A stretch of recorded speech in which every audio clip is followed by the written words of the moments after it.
Quand on est parti de Paris, on avait vraiment l'intention de s'impliquer dans le développement économique du territoire rural, parce qu'on croit vraiment que le territoire rural a un avenir. Et du coup, on voulait à notre petite échelle participer à une économie qui soit plus solidaire, plus juste, plus équitable et plus dans l'échange et la solidarité. C'est à Arles-sur-Tech, dans la vallée du Haut-Val-Espire en Pyrénées-Orientales, que Simon Roqueta et sa femme ont choisi de concrétiser ce projet de participer à une nouvelle forme d'économie en lançant une production de desserts végétaux à base de riz.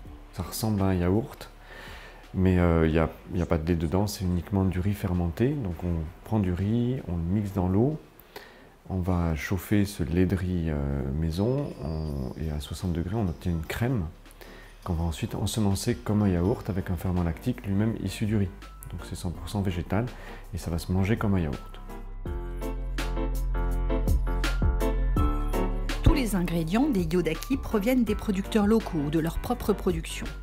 Cet objectif de contribuer à un tissu économique local, solidaire et respectueux de l'environnement a valu à Simon et Cécile le soutien des collectivités et du programme Leader. Quand ils sont arrivés, installer une entreprise, on va dire innovante ou différente de ce qu'il y avait aujourd'hui sur notre territoire. Ils avaient l'intention de travailler avec les producteurs locaux, donc en circuit court. Ils avaient l'intention de se développer, etc. On a dit oui de suite. C'était une famille qui arrivait, une famille de jeunes. Donc, qui dit jeune dit forcément potentiellement enfant, potentiellement école. Voilà, donc tout ça pour l'Haut-Val-Espire, c'est très important. À terme, le projet du couple est plus large. Il prévoit que leur activité artisanale permette de financer la création d'un lieu culturel de résidence d'artistes. Donc c'est des mouvements Vivre et travailler au pays qu'on a connus dès les années 60 et qu'on voit ressurgir aujourd'hui avec une volonté de relocalisation de l'habitat, du travail et de l'engagement citoyen. Un peu partout en France, le programme Leader a ainsi soutenu de nombreux projets autour de ces nouvelles formes d'économie.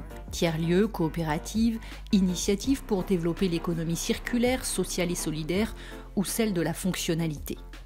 Ces nouvelles formes d'économie, elles sous-tendent le plus souvent la gestion de biens communs. On pense souvent aux ressources naturelles, l'eau, le vent, la qualité de l'air. Et donc, lorsqu'on dit mettre en place de nouvelles formes de gestion de ces biens communs, c'est penser l'association de différents acteurs, un maillage d'acteurs qui va venir valoriser et gérer durablement et équitablement ces ressources. L'association Vent Citoyen en Mayenne est une parfaite illustration de ce mouvement. Née en 2014, elle rassemble des citoyens soucieux de contribuer à la transition écologique. Leur premier projet est un parc éolien à Saint-Hilaire-du-Maine qu'ils ont cofinancé à hauteur de 25% avec un développeur privé. 350 investisseurs citoyens ont participé.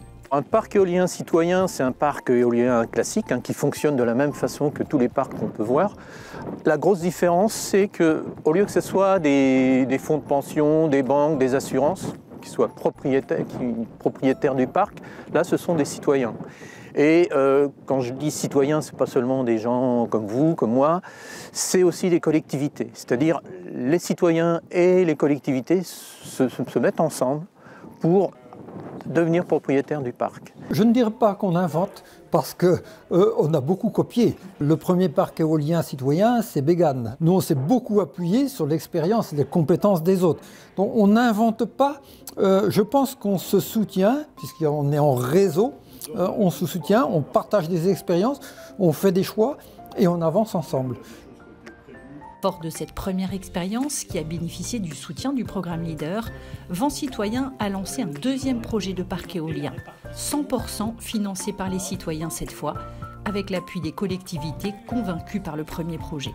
Le fait de faire adhérer un certain nombre de particuliers et de collectivités locales dans ce type de projet qui peut rencontrer de l'opposition, c'est de participer pleinement à l'acceptation du projet sur son territoire. Et puis, dans la mesure où il y a des revenus financiers qui peuvent découler d'un projet de ce type-là, eh bien qu'il y ait des retombées locales, ça paraît plutôt profitable au secteur local. Et donc, voilà. Vent Citoyen utilise l'argent qui lui est reversé par le fournisseur d'énergie pour mener des opérations de sensibilisation auprès des scolaires et des habitants autour des économies d'énergie et de l'environnement. L'idée, c'est pas seulement de devenir propriétaire, l'idée, c'est de prendre conscience de l'importance de l'énergie. Et à travers ça, l'importance de faire des économies d'énergie.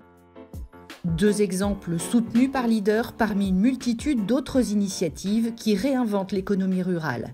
83% d'Égal ont fait le choix d'axer leur intervention sur cette thématique.